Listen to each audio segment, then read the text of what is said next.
Hello, my dear students. Welcome back to Learn Easily channel. The Namesake novel by Jhumpa Lahiri. ಈ ಒಂದು ನಾವೆಲ್ನ ಕನ್ನಡದ explanation ಹಾಗೂ ಸಮರಿಯನ್ನು ಇಲ್ಲಿ ನಾವು ಡಿಸ್ಕಸ್ ಮಾಡ್ತಾ ಹೋಗೋಣ. ಜುಂಪಾ ಲಾಹಿರಿರವರ ಮೊದಲ ಕಾದಂಬರಿಯಾಗಿರುತ್ತೆ ದ ನೇಮ್ಸೇಕ್.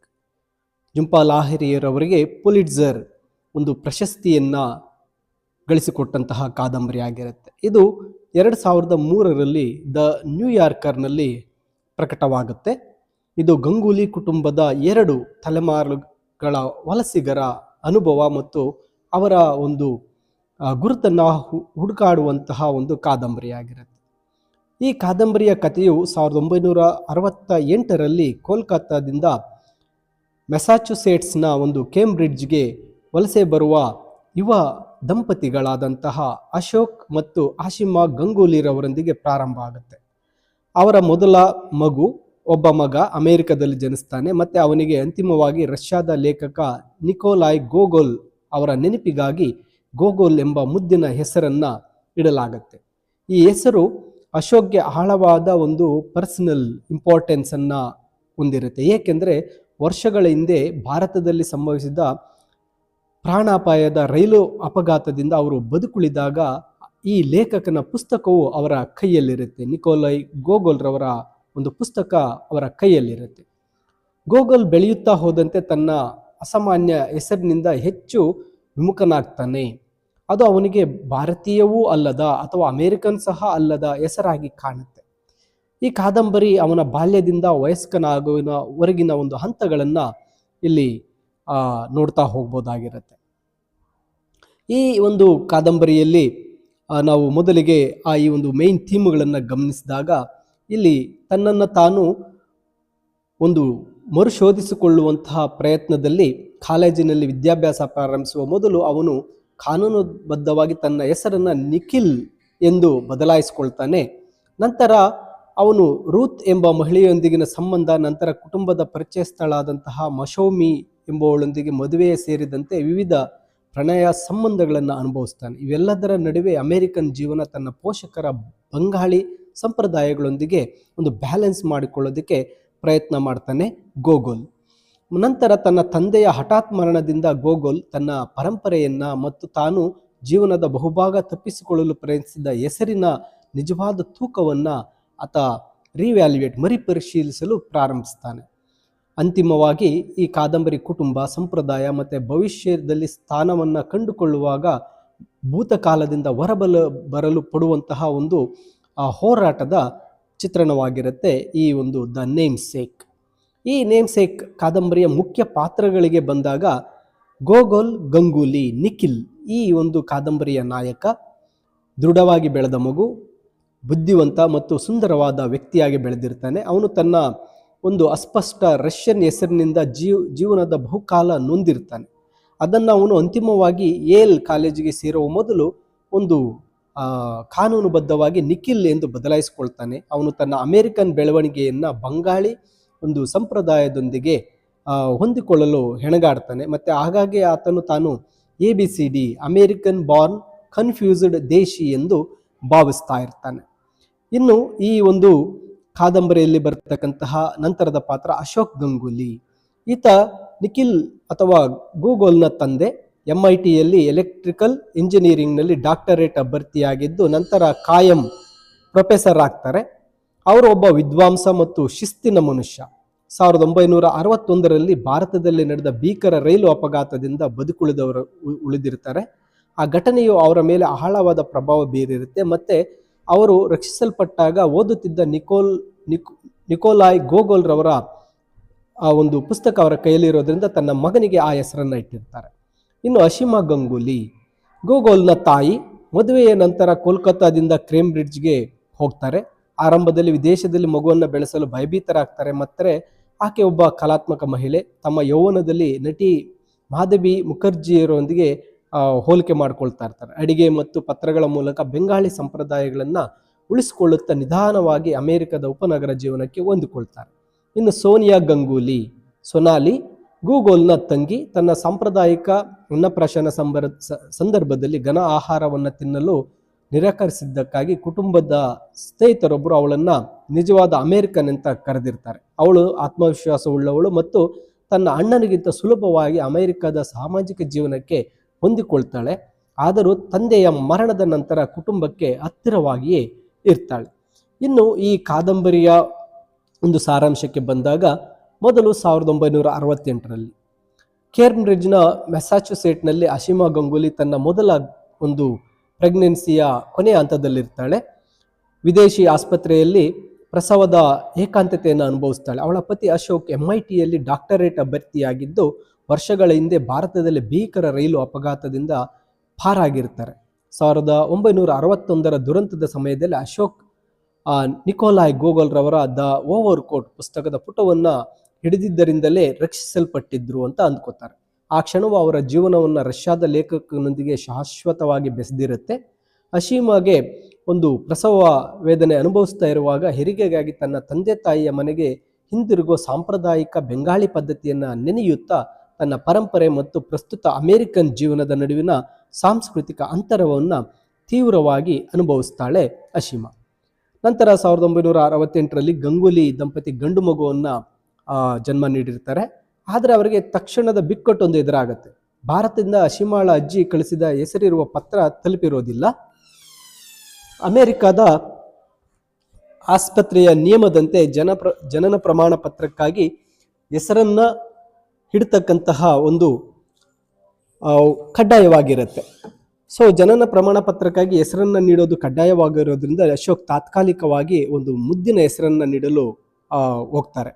ತನ್ನನ್ನು ಉಳಿಸಿದ ಪುಸ್ತಕವನ್ನು ನೆನೆಸಿಕೊಂಡು ಅವರು ಗೋಗೋಲ್ ಎಂದು ಹೆಸರಿಡ್ತಾರೆ. ಮಗುವಿನೊಂದಿಗೆ ಮನೆಯಲ್ಲಿರುವ ಜೀವನವು ಆಶೀಮಾಗೆ ಅತಿ ಎನಿಸಿರುತ್ತೆ. ಅವಳು ಒಂಟಿತನ ಮತ್ತು ತನ್ನ ಕುಟುಂಬದ ಅನುಪಸ್ಥಿತಿಯಿಂದ ತತ್ತರಿಸ್ತಾಳೆ. ನಂತರ ಇತರ ಬೆಂಗಾಳಿ ವಲಸಿಗರನ್ನ ಭೇಟಿಯಾಗ್ತಾ ಇದ್ದಂತೆ ಅವರ ಸಮುದಾಯವು ಬೆಳೆಯಲು ಪ್ರಾರಂಭಿಸುತ್ತೆ. ಆದರೆ ಕೋಲ್ಕತ್ತಾದಲ್ಲಿ ಅಶೀಮಾಳ ತಂದೆ ನಿಧನರಾದ ಸುದ್ದಿ ತಿಳಿದಾಗ ದುರಂತವು ಸಂಭವಿಸುತ್ತೆ. ಇದು ಅವರು ತುರ್ತಾಗಿ ಭಾರತಕ್ಕೆ ಪ್ರಯಾಣಿಸಲು ಕಾರಣವಾಗುತ್ತೆ. ಇನ್ನು 1971 ಅಶೋಕ್ಗೆ ಪ್ರೊಫೆಸರ್ ಕೆಲಸ ಸಿಕ್ಕಿದ್ದರಿಂದ ಕುಟುಂಬವು ಬೋಸ್ಟನ್ ಹೊರವಲಯದ ಯೂನಿವರ್ಸಿಟಿ ಪಟ್ಟಣಕ್ಕೆ ಸ್ಥಳಾಂತರವಾಗುತ್ತೆ. ಗೋಗೊಲ್ ಕಿಂಡರ್ ಗಾರ್ಟನ್ಗೆ ಸೇರುವ ಸಮಯ ಬಂದಾಗ ಅವನ ಪೋಷಕರು ಅವನ ಅಧಿಕೃತ ಹೆಸರು ನಿಖಿಲ್ ಎಂಬ ಒಳ್ಳೆಯ ಹೆಸರಿಗೆ ಬದಲಾಯಿಸಲು ಪ್ರಯತ್ನಿಸ್ತಾರೆ.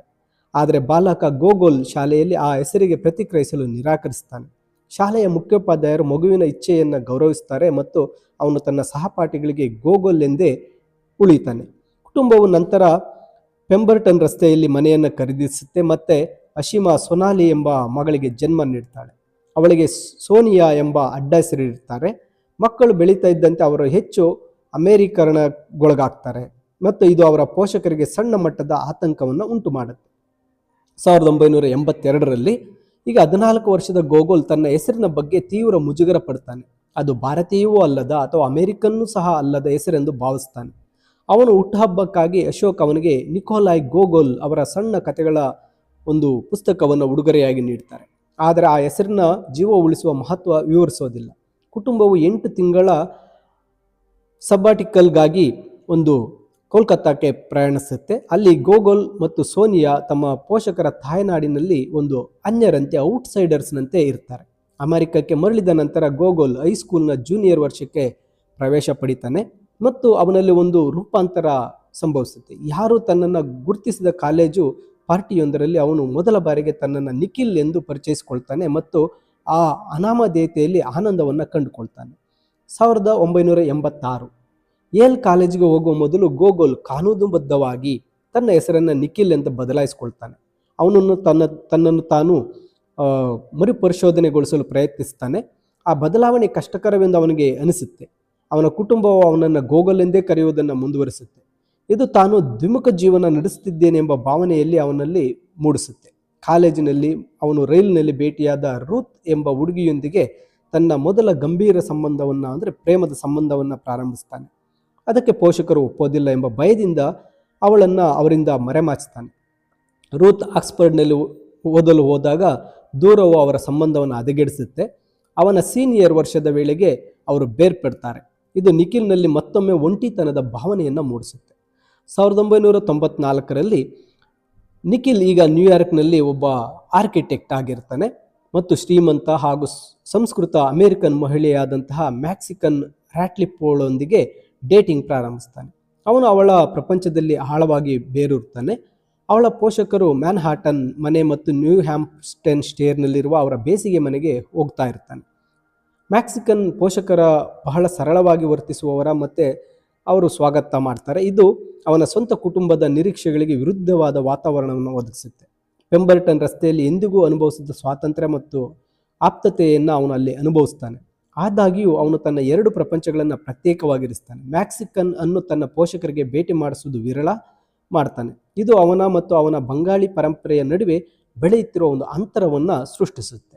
1994ರಲ್ಲಿ ಅಶೋಕ್ ಕ್ಲೀವ್ಲ್ಯಾಂಡ್ನ ಸಂದರ್ಶಕ ಪ್ರಾಧ್ಯಾಪಕರಾಗಿ ಪ್ರೊಫೆಸರ್ ಆಗಿ ಕೆಲಸ ಮಾಡ್ತಾ ಇರಬೇಕಾದ್ರೆ ಅಶೀಮಾ ಮೊದಲ ಬಾರಿಗೆ ಏಕಾಂಗಿಯಾಗಿ ವಾಸಿಸುತ್ತಾ ಒಂದು ಪಬ್ಲಿಕ್ ಲೈಬ್ರರಿಯಲ್ಲಿ ಕೆಲಸ ಮಾಡ್ತಾಳೆ. ಅಶೋಕ್ ತೀವ್ರ ಒಂದು ಹಾರ್ಟ್ ಅಟ್ಯಾಕ್ನಿಂದ ಹಠಾತ್ತನೆ ನಿಧನರಾಗ್ತಾನೆ ಎಂಬ ಮಾಹಿತಿ ಒಹಾಯೋದ ಆಸ್ಪತ್ರೆಯಿಂದ ಬಂದಾಗ ಅಶೀಮಾ ಒಂದು ರೀತಿ ಶಾಕ್ಗೆ ಒಳಗಾಗ್ತಾಳೆ. ನಿಖಿಲ್ ತನ್ನ ತಂದೆಯ ಶವವನ್ನು ಗುರುತಿಸಲು ಮತ್ತು ಅವರ ಅಪಾರ್ಟ್ಮೆಂಟನ್ನು ಖಾಲಿ ಮಾಡಲು ಕ್ಲೀವ್ಲ್ಯಾಂಡ್ಗೆ ಹೋಗಬೇಕಾಗತ್ತೆ. ಈ ಹಠಾತ್ ನಷ್ಟವು ಮ್ಯಾಕ್ಸಿಕನ್ ಜೊತೆಗಿನ ನಿಖಿಲ್ನ ಜೀವನವನ್ನು ಅಸ್ತವ್ಯಸ್ತಗೊಳಿಸುತ್ತೆ. ಅವನು ತನ್ನ ಕುಟುಂಬದ ಸಾಂಪ್ರದಾಯಿಕ ಶೋಕಾಚರಣೆಯ ವಿಧಿಗಳಿಗೆ ಮರಳುತ್ತಾನೆ. ಇದನ್ನು ಅರ್ಥ ಮಾಡಿಕೊಳ್ಳಲು ಮ್ಯಾಕ್ಸಿಕನ್ನಿಂದ ಸಾಧ್ಯ ಆಗೋದಿಲ್ಲ. ಅವರ ನಡುವಿನ ಈ ಭಾವನಾತ್ಮಕ ಅಂತರವು ಅಂತಿಮವಾಗಿ ಬ್ರೇಕಪ್ ಆಗಿ ಕಾರಣವಾಗುತ್ತೆ. 1995ರಲ್ಲಿ ತಂದೆಯ ಮರಣದ 1 ವರ್ಷದ ನಂತರ ನಿಖಿಲ್ ಈಗ ಒಂಟಿಯಾಗಿರ್ತಾನೆ ಮತ್ತು ತನ್ನ ತಾಯಿ ಮತ್ತು ಸೋನಿಯಾ ಜೊತೆಗೆ ಹೆಚ್ಚು ಸಮಯ ಕಳೀತಾ ಇರ್ತಾನೆ. ತನ್ನ ತಾಯಿಯ ಸಲಹೆಯಂತೆ ಅವನು ಬಾಲ್ಯದಲ್ಲಿ ಬಂಗಾಳಿ ಸಮುದಾಯದ ಮೂಲಕ ತಿಳಿದಿದ್ದ ಮೊಶೌಮಿ ಮಜುಮ್ದಾರ್ ಎಂಬ ಹುಡುಗಿಯನ್ನು ಸಂಪರ್ಕಿಸ್ತಾನೆ. ಮೊಶೌಮಿ ಈಗ NYU ನಲ್ಲಿ PhD ಮಾಡ್ತಾ ಇರ್ತಾಳೆ. ಇತ್ತೀಚೆಗಷ್ಟೇ ಗ್ರಹಾಂ ಎಂಬ ಅಮೆರಿಕನ್ ವ್ಯಕ್ತಿಯೊಂದಿಗೆ ನಿಶ್ಚಿತಾರ್ಥವನ್ನು ಕಳೆದುಕೊಂಡಿರ್ತಾಳೆ. ನಿಖಿಲ್ ಮತ್ತು ಮೊಶೌಮಿ ತಮ್ಮ ಒಂದು ಹಿಂದಿನ ಇತಿಹಾಸವನ್ನು ಹಂಚಿಕೊಳ್ತಾರೆ ಮತ್ತು ಪೋಷಕರ ನಿರೀಕ್ಷೆಗಳ ಹೊರತಾಗಿಯೂ ತಮ್ಮನ್ನು ತಾವು ಗುರುತಿಸಿಕೊಳ್ಳುವ ಪರಸ್ಪರ ಬಯಕೆಯಲ್ಲಿ ಹೊಂದಿಕೊಂಡಿರ್ತಾರೆ. ಅವರು ಶೀಘ್ರದಲ್ಲೇ ಪರಸ್ಪರ ಪ್ರೀತಿಸ್ತಾರೆ ಮತ್ತು ತಮ್ಮ ಸಾಂಸ್ಕೃತಿಕ ಹಿನ್ನೆಲೆಯನ್ನು ವಿವರಿಸುವ ಅಗತ್ಯವಿಲ್ಲದೆ ಸಂಗಾತಿಯೊಂದಿಗೆ ಸುಲಭವಾಗಿ ಅವರಿಬ್ಬರು ಹೊಂದಿಕೊಳ್ತಾರೆ. 1996ರಲ್ಲಿ ನಿಖಿಲ್ ಮತ್ತು ಮೊಶೌಮಿ ಸಾಂಪ್ರದಾಯಿಕ ಬೆಂಗಾಳಿ ವಿವಾಹದ ಮೂಲಕ ಮದುವೆಯಾಗ್ತಾರೆ. ಆದರೂ ಮೊಶೌಮಿ ತನ್ನ ಸಂಪ್ರದಾಯಬದ್ಧ ಸಮಾರಂಭದ ಬಗ್ಗೆ ಅಸಮಾಧಾನ ಹೊಂದಿರ್ತಾಳೆ. ಅವರು ನ್ಯೂಯಾರ್ಕ್ನಲ್ಲಿ ವೈವಾಹಿಕ ಜೀವನಕ್ಕೆ ಕಾಲಿಟ್ಟಾಗ ಮೊಶೌಮಿ ಗಂಗೂಲಿ ಸೊಸೆ ಎಂಬ ಗೃಹಿಣಿ ನಿರೀಕ್ಷೆಯನ್ನು ವಿರೋಧಿಸ್ತಾಳೆ. ತನ್ನ ಸ್ವಂತ ಹೆಸರನ್ನು ಮತ್ತು ಶೈಕ್ಷಣಿಕ ಸ್ವಾತಂತ್ರ್ಯವನ್ನು ಉಳಿಸಿಕೊಳ್ತಾಳೆ. ನಿಖಿಲ್ ಅವಳಲ್ಲಿನ ಅಶಾಂತಿ ಮತ್ತು ಅವಳ ಪ್ಯಾರಿಸ್ ಜೀವನದ ಬಗೆಗಿನ ಹಂಬಲವನ್ನು ಗಮನಿಸಲು ಪ್ರಾರಂಭಿಸ್ತಾನೆ. ಡಿನ್ನರ್ ಪಾರ್ಟಿಯೊಂದರಲ್ಲಿ ಮೊಶೌಮಿ ಕುಡಿದ ಅಮಿಲ್ನಲ್ಲಿ ನಿಖಿಲ್ನ ಜನ್ಮನಾಮ ಗೋಗೋಲ್ ಎಂದು ಸ್ನೇಹಿತರ ಮುಂದೆ ಬಹಿರಂಗಪಡಿಸ್ತಾಳೆ. ಈ ನಂಬಿಕೆ ದ್ರೋಹವು ಅವನನ್ನು ತೀವ್ರವಾಗಿ ನೋಯಿಸುತ್ತೆ ಮತ್ತು ಅವರ ವೈವಾಹಿಕ ಜೀವನ ಬಿರುಕು ಹೆಚ್ಚುತ್ತೆ. 1997ರಲ್ಲಿ ಮೊಶೌಮಿ ಒಂದು ಪುಸ್ತಕದಲ್ಲಿ ಹಳೆಯ ಪ್ರೇಮಿ ಡಿಮಿಟ್ರಿ ಡೆಸ್ಟಿರಿಡನ್ ಎಂಬ ಹೆಸರನ್ನು ಕಂಡ ನಂತರ ಅವನೊಂದಿಗೆ ಅಕ್ರಮ ಸಂಬಂಧವನ್ನು ಪ್ರಾರಂಭಿಸ್ತಾಳೆ. ಡಿಮಿಟ್ರಿಯೊಂದಿಗಿನ ತನ್ನ ಬೌದ್ಧಿಕ ಮತ್ತು ಲೈಂಗಿಕ ಸ್ವಾತಂತ್ರ್ಯ ಸಿಗುತ್ತಿದೆ ಎಂದು ಅವಳು ಭಾವಿಸ್ತಾಳೆ. ಅದು ನಿಖಿಲ್ ಜೊತೆಗಿನ ಮದುವೆಯಲ್ಲಿ ಇರಲಿಲ್ಲ. ಅವಳು ನಿಖಿಲ್ಗೆ ತಿಳಿಯದಂತೆ ಡಿಮಿಟ್ರಿಯ ಕೊಳಕು ಅಪಾರ್ಟ್ಮೆಂಟ್ನಲ್ಲಿ ಅವನನ್ನು ಭೇಟಿಯಾಗುತ್ತಾ ರಹಸ್ಯ ಜೀವನ ನಡೆಸ್ತಾಳೆ. ತಾನು ಎಂದಿಗೂ ಬಯಸದ ಸಾಂಪ್ರದಾಯಿಕ ಜೀವನಕ್ಕೆ ಬಲವಂತಾಗಿ ಸಿಲುಕಿದ್ದೆ ಎಂಬ ಅರಿವು ಅವಳಿಗೆ ಅಪರಾಧ ಪ್ರಜ್ಞೆಯನ್ನು ಕಡಿಮೆ ಮಾಡ್ತಾ ಇರುತ್ತೆ. ನಿಖಿಲ್ ಅವಳ ದೂರದ ವರ್ತನೆಯನ್ನು ಗಮನಿಸಿದರೂ ಅದು ಅವಳ ಡಾಕ್ಟರೇಟ್ ಅಧ್ಯಯನದ ಒತ್ತಡವೆಂದು ಭಾವಿಸ್ತಾನೆ. ಅವರ ಸಂಬಂಧದ ಒಂದು ಪತನದ ಅರಿವು ಇರೋದಿಲ್ಲ.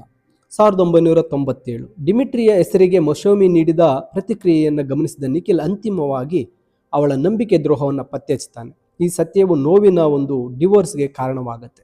ನಿಖಿಲ್ ತನ್ನ ಮದುವೆಯ ವೈಫಲ್ಯ ಮತ್ತು ಪರಿಪೂರ್ಣ ಸಾಂಸ್ಕೃತಿಕ ಜೋಡಿಯನ್ನು ಹುಡುಕುವ ತನ್ನ ಪ್ರಯತ್ನ ಯಶಸ್ವಿಯಾಗಲಿಲ್ಲ ಎಂಬ ಒಂದು ಸತ್ಯವನ್ನು ಎದುರಿಸ್ತಾನೆ. ಅವನು ಕ್ರಿಸ್ಮಸ್ ಅನ್ನು ಒಂಟಿಯಾಗಿ ಕಳೀತಾನೆ. ತಾನು ಧರಿಸಿದ ವಿವಿಧ ಗುರುತುಗಳನ್ನು ಗೋಗೋಲ್, ನಿಖಿಲ್, ಪತಿ, ಮಗ ಮತ್ತು ಪ್ರತಿಯೊಂದು ಆಕಸ್ಮಿಕವಾಗಿ ಮತ್ತು ನಿರೀಕ್ಷೆಗಳಿಂದ ಹೇಗೆ ರೂಪುಗೊಂಡಿದೆ ಎಂಬುದನ್ನು ಪ್ರತಿಬಿಂಬಿಸ್ತಾನೆ. ತನ್ನ ತಂದೆಯ ಪರಂಪರೆಯ ಪ್ರಭಾವವು ಅವನನ್ನು ಕಾಡುತ್ತಾ ಇದ್ದರೂ ಅವನು ತನ್ನ ಸ್ವತಂತ್ರ ಜೀವನದಲ್ಲಿ ಶಾಂತಿಯನ್ನು ಕಂಡುಕೊಳ್ಳಲು ಪ್ರಾರಂಭಿಸ್ತಾನೆ. ಇನ್ನು 2000 ವರ್ಷಕ್ಕೆ ಕ್ರಿಸ್ಮಸ್ನ ಮುನ್ನಾ ದಿನದಂದು ಅಶೀಮಾ ತನ್ನ ಮನೆಯನ್ನು ಮಾರಿ ಭಾರತ ಮತ್ತು ಅಮೆರಿಕದ ನಡುವೆ ಜೀವನ ನಡೆಸಲು ನಿರ್ಧರಿಸಿದ್ದರಿಂದ ಗಂಗೂಲಿ ಕುಟುಂಬವು ಕೊನೆಯ ಬಾರಿಗೆ ಪೆಂಬರ್ಟನ್ ರಸ್ತೆಯ ಮನೆಯಲ್ಲಿ ಸೇರುತ್ತೆ. ಸೋನಿಯಾಳ ಮದುವೆ ನಿಶ್ಚಯವಾಗಿರುತ್ತೆ. ಅಶೀಮಾ ಅಂತಿಮವಾಗಿ ತನ್ನ ಸ್ವಾತಂತ್ರ್ಯವನ್ನು ಅಪ್ಪಿಕೊಳ್ಳಲು ಕಲ್ತಿರ್ತಾಳೆ. ತನ್ನ ಹಳೆಯ ಕೊಠಡಿಯನ್ನು ಸ್ವಚ್ಛಗೊಳಿಸುವಾಗ ನಿಖಿಲ್ ತನ್ನ ತಂದೆ ವರ್ಷಗಳ ಹಿಂದೆ ನೀಡಿದ ಸಣ್ಣ ಕಥೆಗಳ ಪುಸ್ತಕವನ್ನು ನೋಡ್ತಾನೆ. ಅವನು ಅದರಲ್ಲಿನ ಬರಹವನ್ನು ಮೊದಲ ಬಾರಿಗೆ ಓದ್ತಾನೆ. ನಿನಗೆ ಈ ಹೆಸರನ್ನು ಕೊಟ್ಟವನಿಂದ ನಿನಗೆ ನಿನ್ನ ಹೆಸರನ್ನು ಕೊಟ್ಟವನಿಗೆ ಕೆಳಮನೆಯಲ್ಲಿ ಪಾರ್ಟಿ ನಡೆಯುತ್ತಿರುವಾಗ ನಿಖಿಲ್ ದ ಓವರ್ ಕೋಟ್ ಕಥೆಯನ್ನು ಓದಲು ಪ್ರಾರಂಭಿಸ್ತಾನೆ. ಅಂತಿಮವಾಗಿ ತಾನು ಜೀವನದುದ್ದಕ್ಕೂ ತಪ್ಪಿಸಿಕೊಳ್ಳಲು ಪ್ರಯತ್ನಿಸಿದಂತಹ ಆ ಗೋಗೋಲ್ ಹೆಸರಿನೊಂದಿಗೆ ತನ್ನನ್ನು ತಾನು ಹೇಗೆ ಬೆಸೆದುಕೊಂಡಿದ್ದಾನೆ ಅಂತ ಆತ ಅರ್ಥಕೊಳ್ತಾನೆ. ಆ ಹೆಸರಿನೊಂದಿಗೆ ತನ್ನ ಜೀವನವನ್ನು ಬೆಸೆದುಕೊಳ್ತಾನೆ. ಈ ರೀತಿಯಾಗಿ ಈ ಕತೆ ದ ನೇಮ್ ಸೇಕ್ ಕಾದಂಬರಿ ಕೊನೆಗೊಳ್ಳುತ್ತೆ.